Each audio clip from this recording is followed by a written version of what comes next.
2026 में जिन छात्रों को मैट्रिक और इंटर का एग्ज़ाम देना है तो उनका पासिंग मार्क्स क्या रहेगा, आखिरकार वो कितने नंबर से पास हो सकते हैं, कितना प्रैक्टिकल में लाना होगा, कितना थ्योरी में लाना होगा, मैट्रिक वाले को कितना पासिंग मार्क्स चाहिए, इंटर वालों को कितना पासिंग मार्क्स चाहिए, आखिरकार हम पूरा नंबर प्रैक्टिकल में कैसे ला सकते हैं। यानी इससे संबंधित आपके मन में जो भी प्रश्न चल रहे हैं, चाहे आप साइंस से हो, आर्ट्स से हो या फिर कॉमर्स से हो या फिर मैट्रिक में हो, यानी आप अगर 2026 में मैट्रिक या इंटर का बोर्ड एग्ज़ाम देने वाले हैं तो इस वीडियो से आपको बहुत सारी जानकारी मिलने वाली है। तो वीडियो में अंत तक बने रहिएगा। अगर चैनल पर नए हो तो चैनल को सब्सक्राइब जरूर कर लीजिएगा और साथ में वीडियो को लाइक भी कर दीजिएगा। तो चलिए वीडियो को शुरू करते हैं। तो हम सबसे पहले मैट्रिक वालों का बात कर लेते हैं कि आखिरकार उनका कितना नंबर का एग्ज़ाम होता है और कौन कौन सा सब्जेक्ट कितना नंबर का होता है और किस में प्रैक्टिकल होता है। तो देखिए, उनका एग्ज़ाम कुल टोटल 500 का एग्ज़ाम होता है। होता तो 600 का है, लेकिन इंग्लिश को जोड़ती में नहीं रखा जाता है, तो 500 का एग्ज़ाम होता है और सब 100 नंबर का होता है।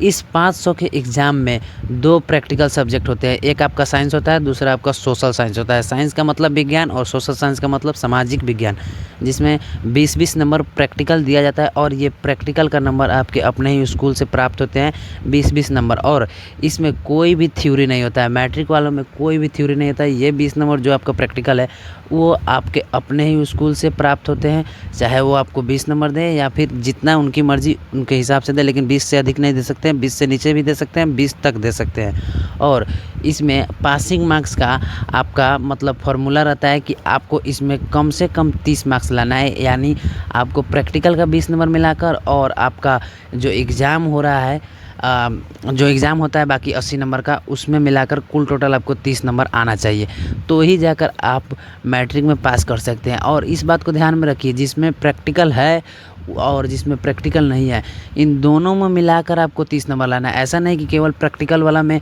आपको 30 नंबर लाना है या फिर प्रैक्टिकल नहीं है उसमें 30 नंबर लाना है, नहीं।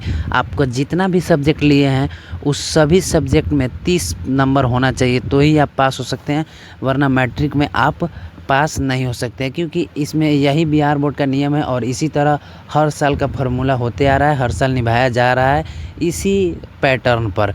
यानी आपको 30 नंबर लाना है, चाहे प्रैक्टिकल हो या आपका एग्ज़ाम बोर्ड में हो, सबको मिलाकर आपको 30 नंबर लाना है। अब हम बात कर लेते हैं इंटर वालों के बारे में कि आखिर इंटर वालों का कितना प्रैक्टिकल होता है, कितना थ्योरी होता है तो कितना पासिंग मार्क्स है, या माने क्या है। देखिए, सबसे पहले हम इंटर वाला का, देखिए इंटर वाला का हम ये बता देते हैं कि इंटर वाला में आपका 3 सब्जेक्ट होता है। एक होता है आपका आपने जैसे फिजिक्स लिया, केमिस्ट्री लिया, बायोलॉजी लिया, आप कुछ भी लिए, और 2 सब्जेक्ट होता है हिंदी इंग्लिश, जो कि कंपल्सरी होता है। इसमें आप लैंग्वेज सब्जेक्ट होता है, उसको लेना ही लेना होता है, चाहे आप किसी भी स्ट्रीम से पढ़ाई कर रहे हो या फिर आप साइंस लिए हो या कॉमर्स लिए हो या फिर आप आर्ट्स लिए हो।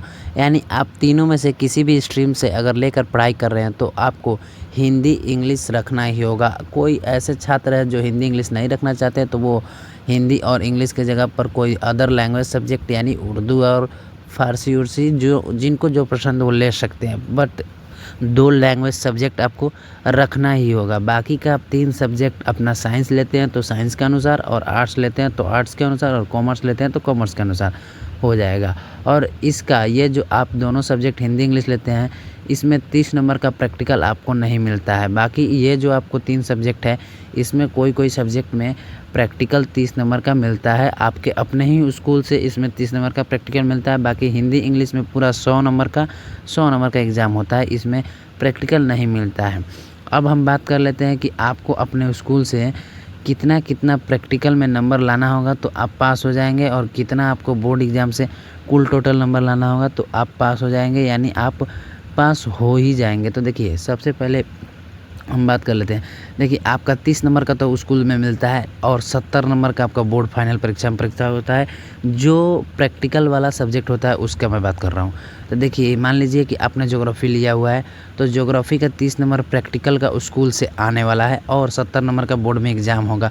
तो आपको ये 30 नंबर स्कूल के प्रैक्टिकल में से आपको कम से कम आपको 12 नंबर लाना है। कम से कम 12 नंबर स्कूल से मिलना चाहिए, और जो 70 नंबर का आप एग्ज़ाम दे रहे हैं बोर्ड में, उसमें कम से कम 21 नंबर आना चाहिए। अगर 12-21 नंबर आ जा रहा है तो दोनों को मिलाकर कुल टोटल हुआ 33, और ये 33 नंबर आपका आ जाता है। यानी आप 12 ला लेते हैं स्कूल से प्रैक्टिकल में, और जो बाकी का 70 नंबर का आप एग्ज़ाम देते हैं बोर्ड परीक्षा में, उसमें से आप 21 नंबर ला लेते हैं तो आप पास कर जाते हैं। और ये केवल जो सब्जेक्ट में आपका प्रैक्टिकल है उसी में। बाकी जैसे कि आप मान लीजिए आपका पॉलिटिकल है, पॉलिटिकल में प्रैक्टिकल नहीं है, तो आप उसमें 30 नंबर भी लाएंगे तो पास हो जाएंगे। तो यही थी कुछ जानकारी। तो उम्मीद करते हैं कि आपको ये जानकारी से बहुत सारी जानकारी मिली होगी। तो मिलते हैं हम आपसे नई वीडियो में नई अपडेट के साथ। तब तक के लिए धन्यवाद।